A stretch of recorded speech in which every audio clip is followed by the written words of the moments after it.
Call of Duty Advanced Warfare 8 years later. Technically 9 since we're in 2023, but the thing is, though, I'm reviewing the Call of Duty campaigns as I did Black Ops 3, that god-awful campaign, and Advanced Warfare was the game that preceded it. Advanced Warfare was the first boots off the ground. It was the first time you could do jumping, and for its campaign, it was fun.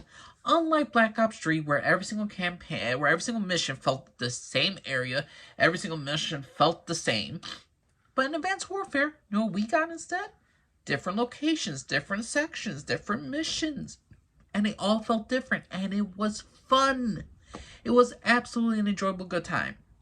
Now, if you all see my previous video of the whole Black Ops 3 campaign, it copies the basic stuff of Advanced Warfare. Advanced Warfare is you're a guy named Mitchell, your best friend dies, you get maimed, and your best friend's father, who's played by Kevin Spacey, decides to recruit you into his new corporate government.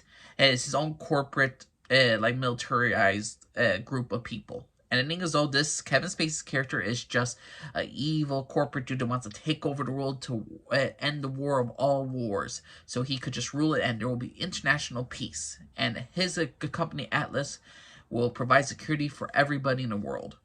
So that's what I like about this campaign. It's fun, it's generic, it's basic, but it does a very good job. It's a B+ for me. This is easily a great campaign. The only downsides is the fact is, what Kevin Spacey's history was that was found out in the whole Me Too movement about his past deeds, it taints the game up a bit. I'm not gonna lie. Seeing his face sometimes is just like in old movies. I'm like, oh, why'd you had to do that stupid thing, you great actor? Why? But again, this campaign is fun. The voice cast is very good. The characters are solid for the most part. There's no characters that's like a Captain Price or a Soap McTavish or like Mason or Woods. These characters are generally just good characters. Mitchell is a guy who's trying to make right by his best friend by trying to stop his fraud from taking over the world. Gideon's a good character who is not technically a mentor to you. Cormac's a good character as well. Leona, she's a good female character. The characters are good, and this entire video game has a lot of sacrifice, a lot of good, some good emotional moments. And it's just basically fun. They went to Antarctica. They went to different locations. You have a training session.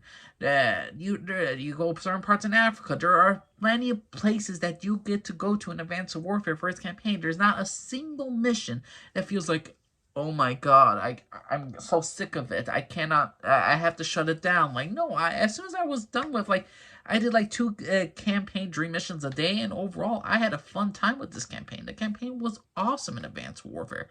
Again, you freaking go to Antarctica, for God's sake, and it's just a blast. You have different exosuits. There's Detroit, where it's just corroded and it's just destroyed. There's just so many great things about Advanced Warfare's campaign. And the thing is, well, it's not great. It's just fun. And this is the thing that's missing in 2023, 2022 right now, is the fact is, I don't have fun with my video games anymore. But when I went back to this campaign, I had a fun time with this campaign. And that's ultimately what I want to end the day. I want to have fun while I play my video games and to really reminisce of how good it was. And to me, Advanced Warfare's campaign is still one of my favorite, fun favorite campaigns I played in Call of Duty. Is it as emotional, gut-wrenching as the Modern Warfare trilogy? No. Is it as amazing as Black Ops 1 campaign? No. But it is a campaign that is fun. That has some emotional moments, but it doesn't take you in a realm like, oh my god, they really tried something new, or like it was totally unbelievable. You could not have seen that twist coming. Everything is fairly predictable. Everything's fairly simple, but for the fact is, it's a simple campaign that is fun, and I enjoyed myself. But that's my personal opinion of Call of Duty Advanced Warfare, the campaign for 8 years later. What'd y'all think, everybody? Did you go back to this campaign and be like, man, I didn't remember I had a good time with it, but now I'm just having a much more fun blast, because of the fact is, every single campaign now is shit. And shooters, and the grind, and multiplayer. The fact is, I went back to this campaign just to replay it, just like, okay, let's see how it is. Is it as fun as I remembered? It still is. I still enjoy it. I would probably just have this game installed just to play the campaign. That's how much I had fun with the campaign. But that's my personal opinion, everybody. What y'all think of Call of Duty Advanced Warfare? My name's Elise, and for everybody, bye-bye.